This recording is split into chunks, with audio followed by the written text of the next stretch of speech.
June 2nd, 2024. How's it going, guys? Well, I've got another video for you. And what I've been doing early this morning, well, I've been putting some brakes on my car. And I want to talk about a few things about if you're doing this. And something that I use here. On this vehicle, this is a little bit different. This old style, kind of like where the drum comes off. But it actually has a screw that retains actually the drum on here. And what I want to talk about more than anything is anti-seize. This anti-seize copper is the best that you can buy. It works. It'll take excessive heat. A lot of the guys use that gray, and that gray is not worth it doodly. We'll just put it that way. When it gets hot, it actually hardens, it cracks, overheats. But this stuff here, this stuff works. And just a couple little tips here on this. Now, I got up early this morning. All right, this is the last side here I'm doing here today on my vehicle here, but I wanted to show that. And this is, we called this liquid copper. And you just kind of spread it out. And usually I take my finger here. I might here in a second. Get it? Spread it around a little bit. You can also put it on the plate lightly if you need to. But I wanted to show this. This is important. Now, we're going to talk about something else too. A lot of, you have primary and secondary on your shoes. And don't forget to put just a little bit, hold on guys, of I use white lithium grease on the contacts, and you just put just a little bit. You don't overdo it. And what kind of brought this subject up too is I put a clutch in my vehicle. It actually took, on this vehicle, it took me 12 hours. I did it by myself, didn't have anybody help me. And actually, when I got the pressure plate and the clutch in, to put the transmission in, it took me 5 minutes, and I put it in by myself. And I'm going to show that here in a second too. I'm going to show the clutch here too, but I wanted to show you guys this. Hold on just a second. Let's finish this up. Got a little piece of plastic here. This one, I won't get it all over my finger, because this stuff, you have to have either wash it off pretty good. There we go. There we go. And also, there's a screw. Actually, it holds this drum on, too. It kind of retains it as a safety deal. Also, you want to put a little bit on that. Let me show you that real quick, too. And this is that. This will actually, once you put the drum on, this will go on there like that, guys. I just wanted to show that, so hold on.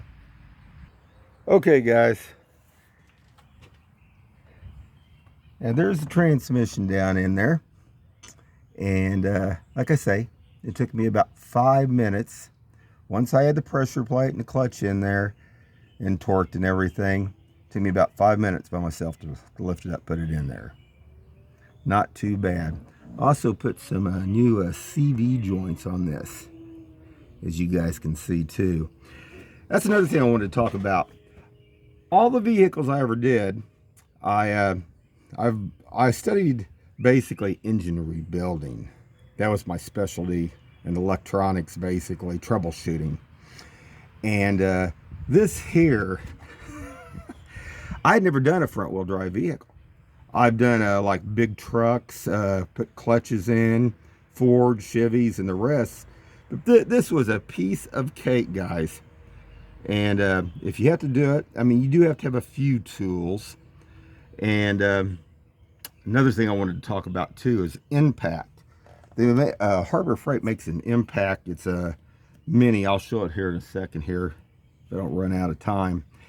That thing really did well, especially on pulling those bolts out. Now, you always torque everything when you put it back, but it can help speed up the process when you're taking bolts out. The only thing it wouldn't do the struts, the main bolt struts here, the two main bolts that hold everything on the knuckle and stuff. But everything else, it did an excellent job with a small air tank. I'll show that. But I wanted to show that. Now, it took me 2 weeks on this car in one respect. Because, oh, that was another thing. If you're waiting for the apocalypse, you know, you got to have people that can actually think about how to fix something. I doubt if the ones going up the street booming have that ability. And what happened on this vehicle, the clutch was pretty much wore out. I'm going to show that real quick. Now this is the clutch, and you can see this is down to the rivet. Now when I bought this car 6 years ago, the guy said it had a quarter clutch in it. So I got a pretty good use out of it, actually. So it was well worth it. And you can see this here, it's got a few hot spots. Now the flywheel didn't really have any, it had one little spot about like this. Take some emery cloth, clean that all up. You clean that all up on the flywheel, that's all you have to do. And it'll do a good job. Now, if you want to go the extra effort, you can go and get them machined and stuff. I've also basically, well, on the drums, I've run machines to do the drums and everything else. But wanted to show that. But I thought you guys would be interested. Let me get that, I wanted to show that impact too. Hold on, guys.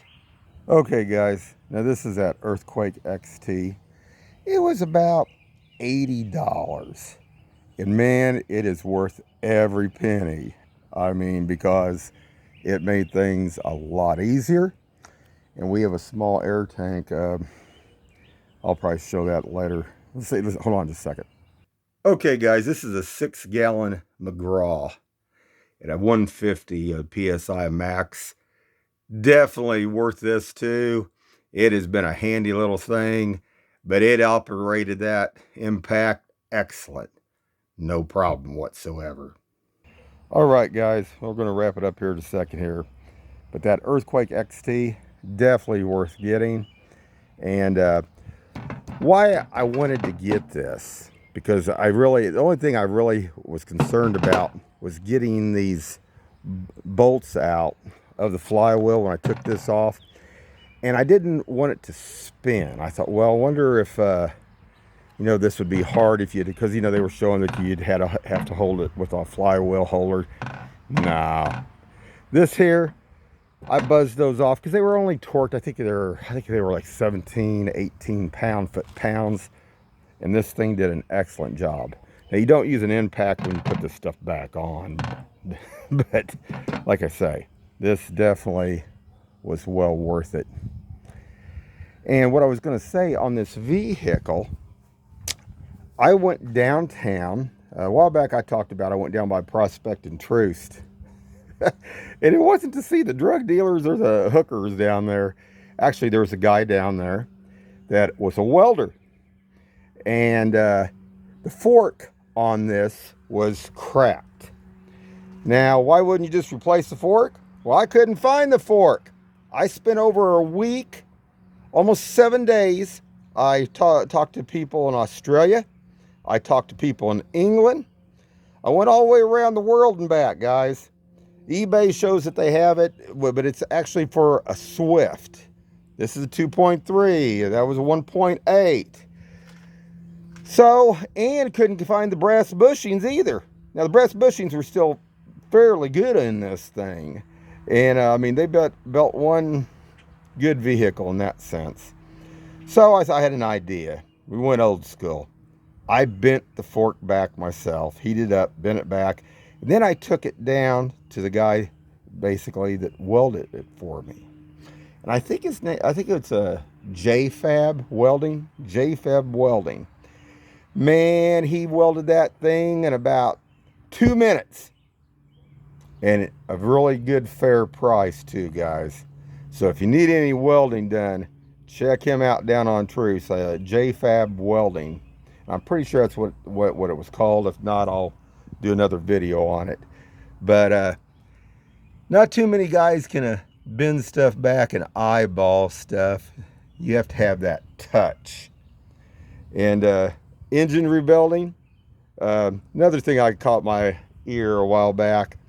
This one person had this RV that they were needing an engine done on, and there's a lot of rip-off places out there, okay, guys? But let me tell you one thing. I think it was in Arizona. They had their RV towed back to Arizona. There's a place out there that rebuilds engines, and they do it in 3 days. Now, I don't know if you guys ever heard me talk about this, but that's how long it should take to rebuild an engine. That's how, when I used to rebuild engines here at the house, it took me 3 days to do it. Now, I took the heads down to a machine shop. Most of the time, I just cleaned up home, basically on the block itself, cleaned the block up. Most of the time, the blocks are pretty good, but I did have the valve jobs done in a machine shop over here in my area. And if a guy, it takes more than 3 days to rebuild an engine, unless he's looking for a part, they're probably doing something they shouldn't be. So remember that. It should only take 3 days to rebuild an engine on a vehicle, definitely. And like I say, this took me, I timed myself. It took me 12 hours. It took 6 hours complete pull down. This was the first time I've ever done one like this. And 6 hours, like I say, to get it all back together. So, hold on, guys. After I put this clutch in, I just wanted to show one other thing, guys. This is like stepping on nothing. It's so smooth. Before it was spongy and stuff. Unreal, guys. And check this out. Oh, man, smooth. Oh, not bad at all. One other thing too, guys, if you're looking for these parts, what is it, Rock Auto, A1, and Parts Geek are good places and to get cheap parts too, guys. But those CV joints, they went in excellent. Another little tip too, if you make sure that clip is facing up, it makes it a lot easier. I know a lot of guys have done videos on that, but somebody might have missed that. So I wanted to show that too. Oh, hear the sirens. Oh, let's see, hold on. Trying to see if they're coming up the street or if they're going down North Fleet.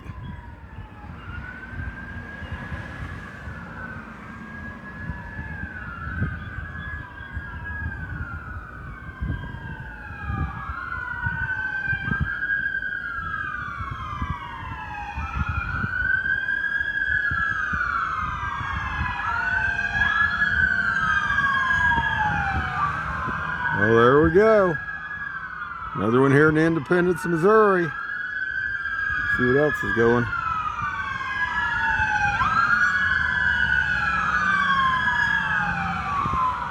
Three. Well, that's interesting. All right, guys, we'll wrap this up. And I'm waiting for the big O flash there. And the Suspicious Observer, if you guys get a chance, check out his channel. Not affiliated with this channel.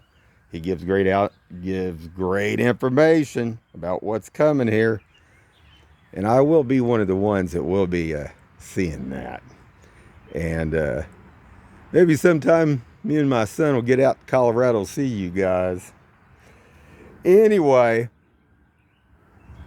keep your eyes open and have a good one.